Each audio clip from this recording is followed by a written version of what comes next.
আজকের এই বাৎসরিক সবাই আমাদেরকে আসার বসার এবং দিনী কথা বলার তৌফিক দান করেছেন। এই জন্য জবান খুলে কালিমাতুশ শুকুর আদায় করে সকলে একবার বলে আলহামদুলিল্লাহ।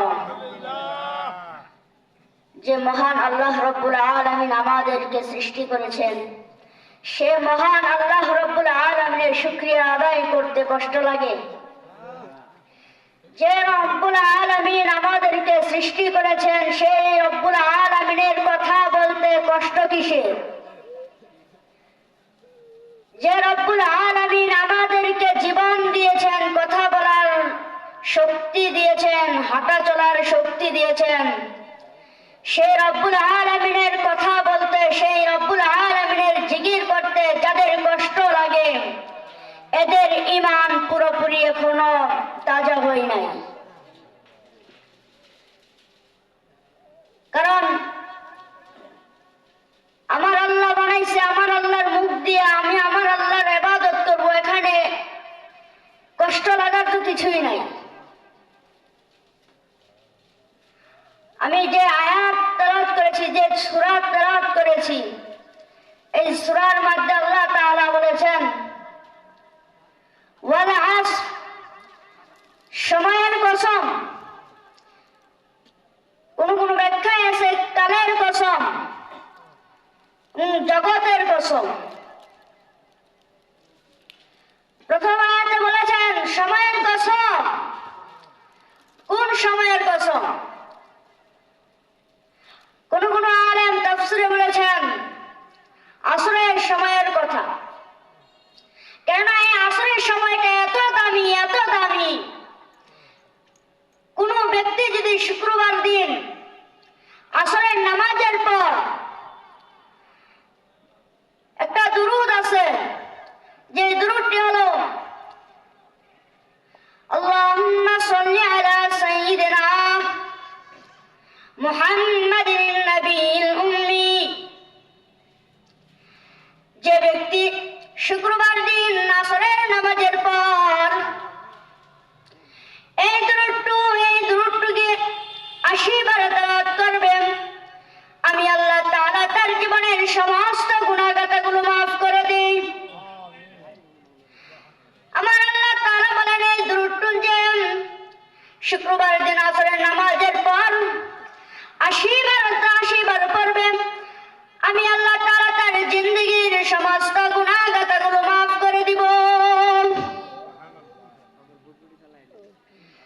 পরের আয়াতে বলেন ইন্নাল ইনসানা লাফি খুসর, নিশ্চয় মানুষ ক্ষতিগ্রস্ত। আল্লাহ তাআলা বলেন নিশ্চয় মানুষ ক্ষতির মধ্যে রয়েছে।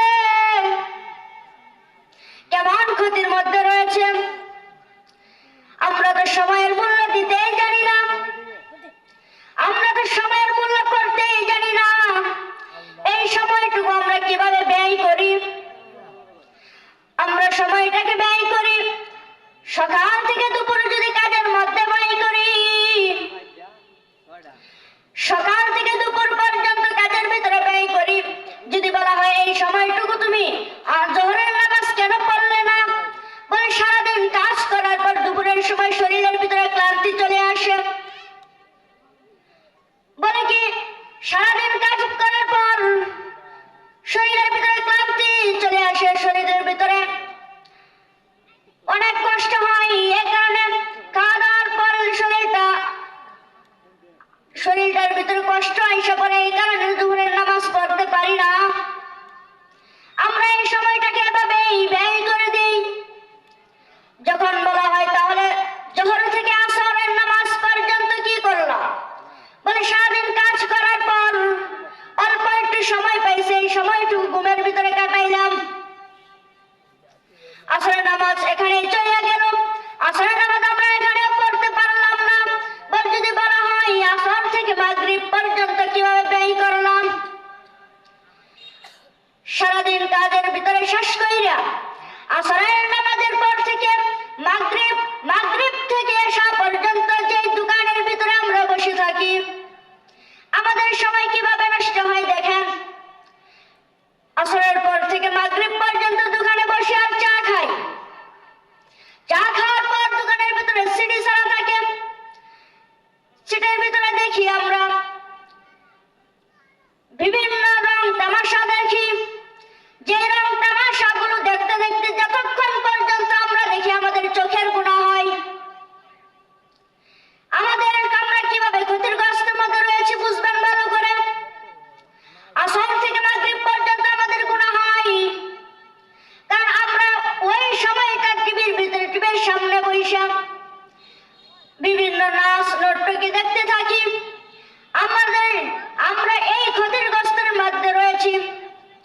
শুধু এটাই না, শুধু এটাই না, শুধু এই নাচ নাটকে দেখিলাম এখানে বৈশা একজন আরেকজনের গিবত করতে থাকি, একজন আরেকজনের মিথ্যা কথা বলতে থাকি, এক ভাই আরেক ভাইয়ের শত্রুতামি করতে থাকি। যদি বলা হয় এশা থেকে মাগরিব থেকে এশা পর্যন্ত কি করা, এখন শীতের দিন, এখন যদি বলা হয় তাহলে এশার নামাজ কেন পড়ো না? শরীরের ভিতরে ঠান্ডা লাগে, অজু করতে কষ্ট হয়, এই কারণে আমরা এশার নামাজ পড়তে পারি না। এতটুকু সময় যদি আপনারা দোকানের ভিতর বসে বসে থাকতে পারেন তাহলে কেন এশার নামাজ পড়তে পারেন না? আমাদের নামাজও ছুটলো, আমাদের গুনাহ হইল, আমরা এভাবেই ক্ষতিগ্রস্তের মধ্যে রয়েছি।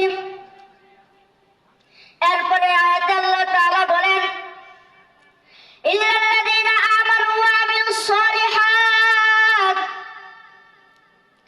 ইল্লাল্লাযীনা আমানু, ওই মানুষ ব্যতীত, ওয়া আমিলুস সালিহাত, যারা আমলে সালিহা করে, নেক কাজ করে।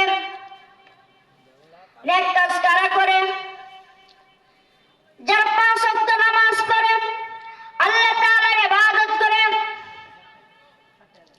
যারা আল্লাহ তাআলার ইবাদত করে, ওয়া তাওয়াসাউ বিল হক, যারা সৎ কাজের আদেশ করে, ওয়া তাওয়াসাউ বিস সাবর, যারা সবর ধারণ করে, ধৈর্য ধারণ করে। আজকে আমাদের মধ্যে সবর নাই, আমাদের মধ্যে ধৈর্য নাই। আজকে আমরা নামাজও পড়ি না, আমরা আল্লাহ তাআলার ইবাদত করি না, আমরা শুধু রয়েছি আল্লাহ তাআলার নাফরমানির জন্য। আল্লাহ তাআলা আমাদেরকে এর জন্য সৃষ্টি করে নাই রে যুবক, আল্লাহ তাআলা আমাদেরকে সৃষ্টি করেছেন আল্লাহ তাআলার ইবাদত করার জন্য। আল্লাহ তাআলার ইবাদত করার জন্য আমাদেরকে সৃষ্টি করেছেন। আল্লাহ তাআলা আমাদেরকে সৃষ্টি করেছেন আল্লাহ তাআলার ইবাদত করার জন্য এবং আল্লাহ তাআলাকে ভয় করার জন্য। আল্লাহ তাআলা এক আয়াতে বলেছেন ইয়া আইয়ুহাল্লাযীনা আমানু ইত্তাকুল্লাহ, আমি আল্লাহকে ভয় করো। হে মানুষ, আমি আল্লাহকে ভয় করো। আমরা আজকে আল্লাহকে ভয় করি না, আরো ভয় তো করি না, এর মধ্যে আল্লাহ তাআলার নাফরমানি করে বেড়াই। তাই বলি, আমি যে আয়াত, যে সূরাটুকু পড়েছি, প্রথম আয়াতে আল্লাহ তাআলা বলেছেন সময়ের কসম, আমরা যেন এই সময়কে মূল্যায়ন করতে পারি। দ্বিতীয় আয়াতে বলেছেন ইন্নাল ইনসানা লাফি খুসর, নিশ্চয়ই মানুষ ক্ষতিগ্রস্ত। আজকে আমরা সময়কে মূল্যায়ন করে আমরা যেন এই ক্ষতি থেকে, বিরত থেকে আল্লাহ তাআলার ইবাদত করতে পারি, সময়টাকে মূল্যায়ন করতে পারি। এরপরে আয়াতে আল্লাহ তাআলা বলেছেন ইল্লাল্লাযীনা আমানু ওয়া আমিলুস সালিহাত, আমরা যেন আমলে সালিহা করতে পারি এবং ওয়া তাওয়াসাউ বিল হক, এবং সৎ কাজে আদেশ করতে পারি, ওয়া তাওয়াসাউ বিস সাবর, এবং ধৈর্য ধারণ করতে পারি। আল্লাহ তাআলা যেন আমাদেরকে তৌফিক দান করেন। এবারে আমি আমার বক্তৃতা এখানে শেষ করছি। ওয়া আখিরু দাওয়ানা আলহামদুলিল্লাহি রাব্বিল আলামিন। আসসালামু আলাইকুম ওয়া রাহমাতুল্লাহ। আমাদের কতক্ষণ আছে আর বাকি 15 নামাজ 7 নামাজ পড়া ওই যে এক উনারে আছে আপনাদের বক্তার কি করতে বল। সম্মানিত এলাকাবাসী, এখন এশারের নামাজের আজান হবে। আমরা আমাদের মসজিদে এশারের জামাত 7:15 পড়ব ইনশাআল্লাহ। আমাদের মসজিদে এশারের জামাত শুরু হবে 7:15। আপনারা যারা এদিক সেদিক বিভিন্ন জায়গায় আছি, বাড়িতে আছি, আমরা সকলেই নামাজের জন্য প্রস্তুতি গ্রহণ করি। আমরা সকলেই মসজিদের দিকে রওনা হয়ে যাই, ওযু সাজদা করে নামাজ পড়ব ইনশাআল্লাহ। এখন এশারের আজান হবে, আজানের পরে 15 মিনিট